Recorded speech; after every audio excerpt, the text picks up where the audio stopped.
नमस्कार दोस्तों, आपका स्वागत है हमारे चैनल पर। आइए आज हम लोग टॉप 10 क्वेश्चन के series number practice set number 12 करने जा रहे हैं। इसके पहले हम लोग के 11 सेट ऑलरेडी हो चुका है। तो आइए आज प्रैक्टिस सेट 12वां का पहला क्वेश्चन देखते हैं। दिया कि दो अंकों की एक संख्या के अंकों का योग 13 है। यदि संख्या के अंकों के अंक को आपस में बदल दिया जाए तो संख्या 27 कम हो जाती है, तो बदली हुई संख्या क्या होगी। तो अब देखिए, इस तरह के क्वेश्चन को हम लोग अगर ऑप्शन से करते हैं तो बहुत जल्दी इसका आंसर निकाल पाएंगे। कह दो अंकों की एक संख्या के अंकों का योग 13 है, तो देखिए पहले क्वेश्चन में भी 13 आ रहा है, दूसरे क्वेश्चन में अंकों का योग 13 आ रहा है, तीसरे में भी अंकों का योग 13 आ रहा है और चौथे में भी अंकों का योग कितना आ रहा है, 13 ही आ रहा है। इसका मतलब पहले कंडीशन से हम लोग कन्फर्म आंसर नहीं बता सकते, लेकिन दूसरा कंडीशन दिया है कि अंकों को आपस में बदल दिया जाए तो संख्या 87 कम हो जाती है। तो मान लीजिए अगर हमारी ओरिजिनल संख्या 85 है, इसके अंकों को बदल दें तो ये हो जाएगा 58। तो डिफरेंस ले लेते हैं तो 87 आ रहा है। इसका मतलब दूसरे कंडीशन को ये सेटिस्फाई कर रहा है। इसका मतलब वास्तविक संख्या हमारी कितनी होगी, 85, और बदलने के बाद क्या होगा, 58। तो ये बदली हुई संख्या ही पूछा हुआ है। इसको ध्यान से देंगे नहीं तो बहुत बच्चे इसका आंसर 85 लगा देंगे। पूछा है कि बदली हुई संख्या, ओरिजिनल संख्या अगर हमारी 85 है तो अंकों को पलटने पर जो संख्या बनेगी वो 58 होगा। तो इसका ऑप्शन क्या हो जाएगा, ऑप्शन डी सही होगा। आइए अगला क्वेश्चन देखते हैं। क्वेश्चन नंबर 2 दिया है, एक दुकानदार एक वस्तु का अंकित मूल्य 320 रुपया लिखता है। 10% का छूट देने के बाद भी उसे 20% का लाभ होता है, तो वस्तु का क्रय मूल्य।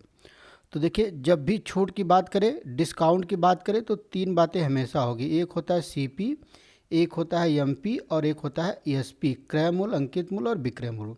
एक वस्तु का 320 रुपया अंकित मूल्य लिखता है, एमपी इसका 320 रुपया, और आप जानते हैं कि छूट हमेशा अंकित मूल्य पर दिया जाता है। तो 320 में 10% का छूट देंगे, तो आप 320 का 10% निकालेंगे तो आएगा 32। 320 का 10% 32, तो इसमें से 32 हम लोग माइनस करेंगे तो हम लोग का आ जाएगा 288। इसका मतलब विक्रय मूल्य कितना है, 288। अब कह रहा है कि 20% का लाभ होता है, तो लाभ हमेशा आप जानते हैं किस पर होता है, सीपी पर। तो सीपी पर 20% का लाभ होने के बाद ही उस वस्तु का कीमत 288। तो 20% को हम लोग चाहे तो फ्रैक्शन बदल देंगे तो 1/5 हो जाएगा। तो इसका मतलब सीपी पर 1/5 का लाभ होगा, तो ये अपने आप का 6/5 बराबर 288। इसको हम लोग काट देते हैं। देखिए कर जाएगा हम लोग का 3 से, 2 3 6, 1 2 चौके 8, 2 चौके 8, फिर 3 चौके 12, फिर 3 आठे 24,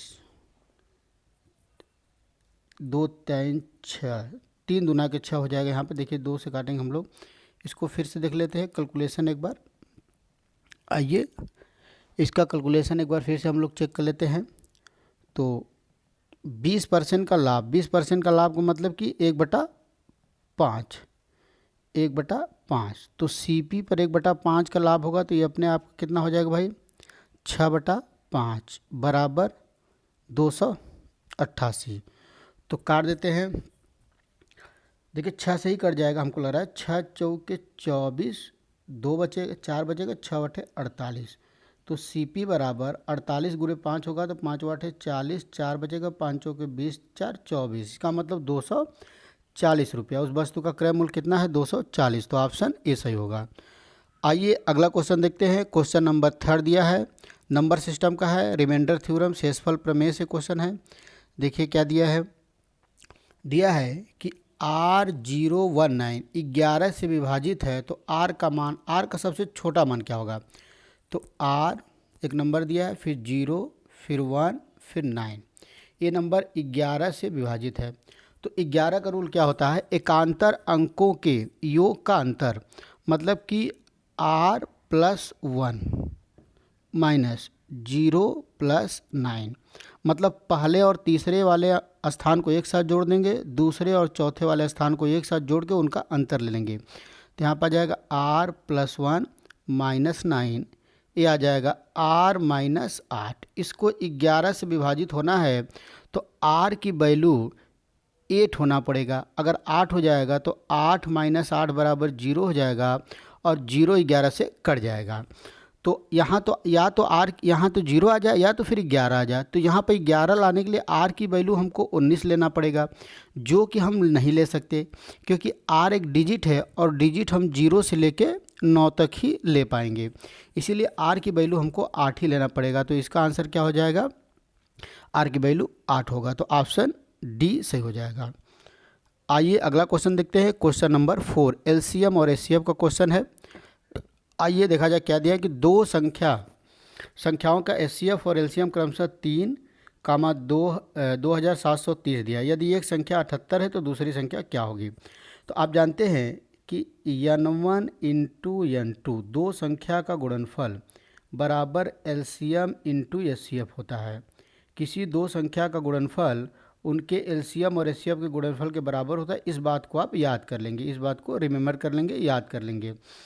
तो देखिए, तो n1 एक संख्या दिया 78, मान लीजिए दूसरी संख्या हमारी है n2 बराबर 3 गुणे 2730। तो n2 बराबर हो जाएगा 3 गुणे 2730 बटा 78। 3 से कटेगा, 3 दूना के 6, 3 छक्का 18। फिर आप देखिए 13 से कट जाएगा, 13 दूना के 26, 13 दूना के 26, 13 एकम 13 0। फिर 2 से कटेगा, 2 एकम 2 0, 2 पाँचे 10, 105 आ गया। n2 की वैल्यू कितना आ गया, 105। तो ऑप्शन सी सही होगा। आइए अगला क्वेश्चन देखते हैं। क्वेश्चन नंबर 5 आइए देखते हैं। प्रॉफिट और लॉस का क्वेश्चन दिया हुआ है शायद। आइए देखते हैं।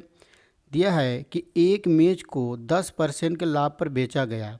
यदि इसका क्रय मूल्य 5% कम कर दिया जाए और 7 रुपये अधिक में बिकता तो 20% का लाभ होता, तो वस्तु का क्रय मूल्य क्या होगा।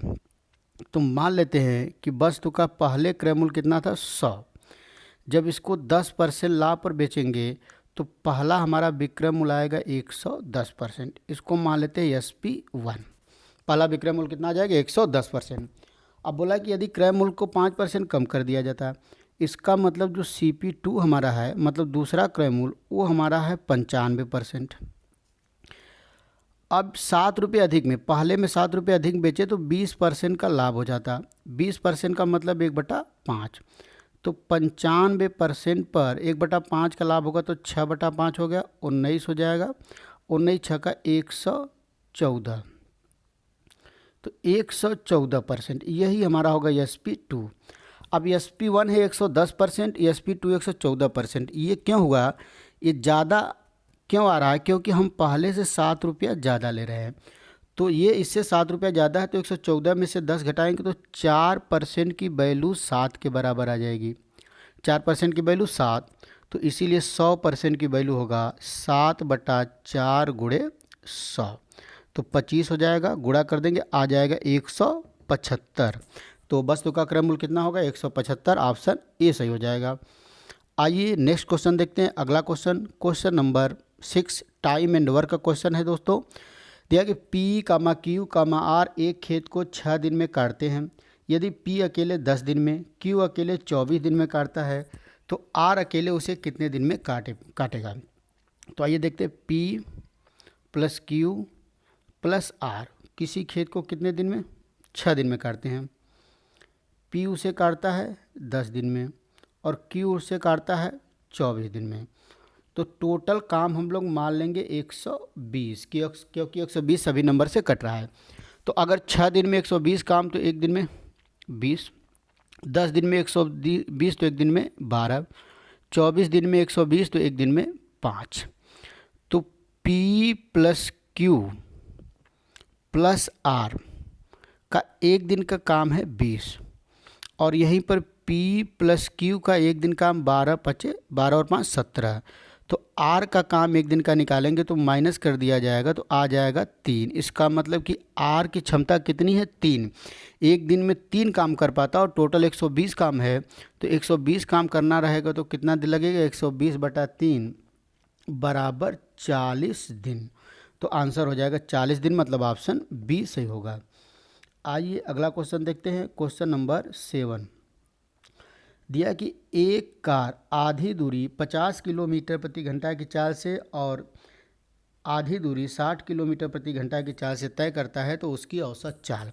तो आप इस बात को याद कर लीजिए, अगर कोई भी व्यक्ति दो बराबर दूरी, मतलब मान लीजिए ये एक्स है और ए भी एक्स है, इसको V1 चाल से और इसको V2 चाल से तय करे, या फिर एक्स किलोमीटर की दूरी को V1 की चाल से जाए और V2 की चाल से आए, मतलब दो बराबर दूरी को अगर अलग अलग चाल से तय करे तो जो उसकी औसत चाल होगी, जो औसत चाल होता है उसका एक फार्मूला आप याद कर लेंगे, 2V1 V2 अपान V1 प्लस V2। हमेशा के लिए फार्मूला इसको याद कर लेंगे। अगर कोई व्यक्ति दो बराबर दूरी को अलग अलग चाल से तय करे तो उसकी औसत चाल का फार्मूला होगा 2V1 V2 अपन V1 प्लस V2। तो यहाँ पर 2V1 का मान 50 और V2 का मान 60 और V1 प्लस V2 करेंगे तो 50 प्लस 60 110। तो ये आ जाएगा 600/11। इसको भाग देंगे, आएगा 54.54 किलोमीटर प्रति घंटा। तो ऑप्शन ए सही होगा। तो इसका आंसर रहेगा ऑप्शन ए। आइए अगला क्वेश्चन देखते हैं, क्वेश्चन नंबर 8 एलसीएम और एचसीएफ का क्वेश्चन है। आइए दोस्तों, भिन्न दिया है 25/7, 15/28 और 21/20 का एलसीएम क्या होगा। तो जब भी भिन्न का एलसीएम पूछे या एचसीएफ पूछे, तो अगर एलसीएम पूछ दिया है तो 25, 15, 20 का हम लोग निकाल लेंगे एलसीएम और 7, 28, 21 का निकाल लेंगे एचसीएफ। अगर एलसीएम पूछ रहा है तो अंश का एलसीएफ और हर का एचसीएफ, अगर एचसीएफ पूछेगा तो अंश का एचसीएफ और हर का एलसीएम। तो 15, 20 और 25 का जो एलसीएम होगा वो आएगा 300, और आप देख रहे हैं कि 7, 28 और 21 का जो एचसीएफ होगा वो 7 आएगा। तो इसका आंसर हो जाएगा 300/7। आइए अगला क्वेश्चन देखते हैं, क्वेश्चन नंबर 9। आइए दोस्तों, क्वेश्चन नंबर 9 दिया है, देखिए टाइम एंड वर्क का, फिर ये भी क्वेश्चन टाइम एंड वर्क का है। दिया है कि P की क्षमता Q की क्षमता से दोगुनी है। यदि P किसी काम को 12 दिन में कर सकता है तो दोनों एक साथ मिलकर कितने दिन में करेंगे। तो जो P और Q की क्षमता का अनुपात है वो 2:1 है।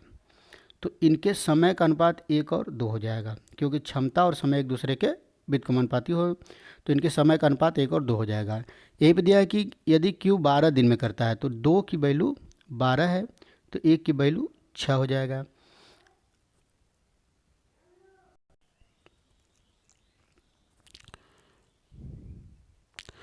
आइए दोस्तों देख लेते हैं इसको फिर से। क्वेश्चन टाइम एंड वर्क का दिया है कि P की क्षमता Q की क्षमता से दोगुना है। यदि Q किसी काम को 12 दिन में करता है तो दोनों एक साथ मिलकर कितने दिन में। तो जो P और Q की क्षमता का अनुपात है वो 2:1 है, तो जो इनके समय का अनुपात होगा वो 1:2 हो जाएगा। अब दिया है कि Q उसी काम को 12 दिन में, इसका मतलब 2 की वैल्यू 12 दिया है तो 1 की वैल्यू कितना हो जाएगा 6। तो एक क्वेश्चन बन गया है कि P किसी काम को 6 दिन में करता है और Q उसी काम को 12 दिन में कर पाता है, तो टोटल काम 12। तो एक दिन में 2 काम, एक दिन में 1 काम, तो P प्लस Q मिल जाएंगे तो एक दिन में कितना काम करेंगे, 3 काम कर पाएंगे, और काम कितना है 12। तो कितना दिन लग जाएगा, 12/3 बराबर 4 दिन। तो आंसर हो जाएगा 4 दिन, ऑप्शन सी। आइए अगला क्वेश्चन देखते हैं, क्वेश्चन नंबर 10 और हम लोग का लास्ट क्वेश्चन है। आइए दोस्तों, क्या दिया, क्षेत्रमिति का दिया है, मेंसुरेशन का दिया है कि एक तार को मोड़कर एक वर्ग बनाया गया और वर्ग का क्षेत्रफल 484 है। तो मान लीजिए कोई तार है, एक वर्ग बना दिया गया, और आप जानते हैं कि वर्ग की चारों भुजा आपस में क्या होती है, बराबर। तो मान लीजिए इसकी लंबाई ये, इसकी लंबाई ये, इसकी लंबाई ये, इसकी लंबाई ये। वर्ग का क्षेत्रफल 484, इसका मतलब A² बराबर दिया है 484, तो A बराबर हो जाएगा कड़ी में 484, और 484 का वर्गमूल कितना हो जाएगा 22। इसका मतलब हर भुजा की लंबाई 22 है, तो टोटल जो तार की लंबाई हो जाएगा 88 मीटर हो जाएगा। तार की लंबाई कितना हो जाएगा 88। प्लस इसी तार को मोड़कर एक वृत्त बनाया गया, तो वृत्त का क्षेत्रफल क्या होगा। तो 88 मीटर लंबे तार को वृत्त बनाएंगे तो जो वृत्त की परिधि होगी 2πr, ये होगा 88। तो 22/7 इंटू R बराबर 28। 44 2 बार में कट जाएगा 88, तो R की वैल्यू आ जाएगा 14। R की वैल्यू कितने आ जाएगा 14। अब इसका मतलब एक सर्किल आ गया जिसकी त्रिज्या 14 है, तो उसका क्षेत्रफल निकालना। और आप जानते हैं कि सर्किल का क्षेत्रफल क्या होता है, πr²। तो पाई का मतलब 22/7, पाई का मतलब 22/7, R² का मतलब 14 × 14। तो 7 दूना के 14, तो ये हो जाएगा 22 गुणे 14 दूना के 28। तो 22 गुणे 28 कर लेंगे। 28 में हम लोग 22 का गुणा कर लेंगे, आंसर आ जाएगा 2 8 16, 2 दूना 4 1 5, 2 8 16, 2 दूना 4 1 5। तो लगभग आज 616 आ जाएगा। तो आंसर होगा 616 वर्ग मीटर। तो ऑप्शन बी सही होगा। तो ये हम लोग का टॉप 10 क्वेश्चन का प्रैक्टिस सेट रहा। उम्मीद है कि आपको पसंद आया होगा। अगला प्रैक्टिस लेकर हम लोग आते हैं, तब तक के लिए धन्यवाद।